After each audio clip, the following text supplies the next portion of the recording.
Hi hello എല്ലാവർക്കും നമസ്കാരം. ഇപ്പം എൻ്റെ ചെറുതിന് ഉറക്കമില്ലാത്തതുകൊണ്ട് ഞങ്ങൾ രണ്ടുപേരും രാവിലെ 6 മണിക്ക് എഴുന്നേൽക്കും. ഇന്നലെ അങ്ങനെ എഴുന്നേറ്റപ്പോൾ കണ്ടൊരു വ്യൂ ഞാൻ ജസ്റ്റ് വീഡിയോ എടുത്ത് വെച്ചതാണ് കേട്ടോ. ഇന്നലെ ഒരു കുട്ടി വിശേഷം ഉണ്ടായിരുന്നു. നമ്മുടെ ചെറുതിൻ്റെ സ്റ്റാർ ബർത്ത്ഡേ ആയിരുന്നു. കാര്യമായിട്ടൊന്നും ഇല്ലെങ്കിലും ഒരു കുഞ്ഞ് കേക്ക് വാങ്ങി ഞങ്ങൾ കട്ട് ചെയ്തു. പിന്നെ ഒരു കുട്ടി സദ്യയും ഒരു പായസവും അതൊക്കെ കഴിച്ചിരിക്കുമ്പോഴാണ് ഒരു വലിയ ഗിഫ്റ്റുമായിട്ട് എൻ്റെ ഫ്രണ്ടിൻ്റെ ഹസ്ബൻഡും കൂടെ ഞങ്ങളെ വീട്ടിലേക്ക് വരുന്നത്. ആക്ച്വലി ബർത്ത്ഡേൻ്റെ അന്ന് ഇവർക്കൊരു ഫംഗ്ഷൻ ഉണ്ടായിട്ട് വരാൻ പറ്റിയിട്ടുണ്ടായിരുന്നില്ല. പക്ഷെ അവൾ എന്ത് സംഭവിച്ചാലും അത് കഴിഞ്ഞ് എന്തെങ്കിലും ഒരു ദിവസം ഇങ്ങോട്ട് വരും എന്ന് പറഞ്ഞിട്ടുണ്ടായിരുന്നു. ഞങ്ങൾ തമ്മിലുള്ള ബന്ധം 1-ാം ക്ലാസ് മുതൽ തുടങ്ങിയതാണ്. ഒരുമിച്ച് ഒരേ ബെഞ്ചിലിരുന്ന് പഠിച്ച ഞങ്ങളിപ്പം ഒരേപോലെ പിള്ളേരൊക്കത്ത് വെച്ച് നടക്കുകയാണ്. പിള്ളേർ തമ്മിലൊരു ബോണ്ട് വളർത്തിയെടുക്കണം, അതാണ് ഞങ്ങളുടെ അടുത്ത പരിപാടി. എന്നാലും ഞങ്ങൾക്ക് ഇടയ്ക്കിടയ്ക്ക് കാണാനും എവിടെയെങ്കിലുമൊക്കെ പോകാനും പറ്റും. ആരുട്ടിക്കാണെങ്കിൽ എൻ്റെ എല്ലാ ഫ്രണ്ട്സിനെയും ഭയങ്കര ഇഷ്ടമാണ്. കാരണം അവരാരെങ്കിലും എൻ്റെ വീട്ടിൽ വരികയാണെങ്കിൽ അവർക്ക് എന്തെങ്കിലും കൊണ്ടുവരാതെ വരാറേ ഇല്ല.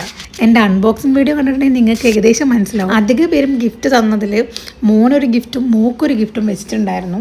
അതല്ലെങ്കിൽ മോക്കും കൂടെ യൂസ് ചെയ്യാൻ പറ്റുന്ന രീതിയിലുള്ള ഗിഫ്റ്റാണ് തന്നതും. നിങ്ങളുടെയൊക്കെ വലിയ മനസ്സിന് ഒരുപാട് നന്ദിയുണ്ട്. അതുപോലെ ഇപ്രാവശ്യവും അങ്ങനെ ഒരു ഗിഫ്റ്റും കൊണ്ടാണ് ഇവർ വന്നത്. ആസ് യൂഷ്വൽ നടക്കാറുള്ളത് പോലെ തന്നെ രണ്ടാളും കൂടെ അതിൻ്റെ പരിപ്പെടുക്കാനുള്ള ശ്രമത്തിലാണ്. അടുത്ത വീഡിയോ കാണാം. ബൈ.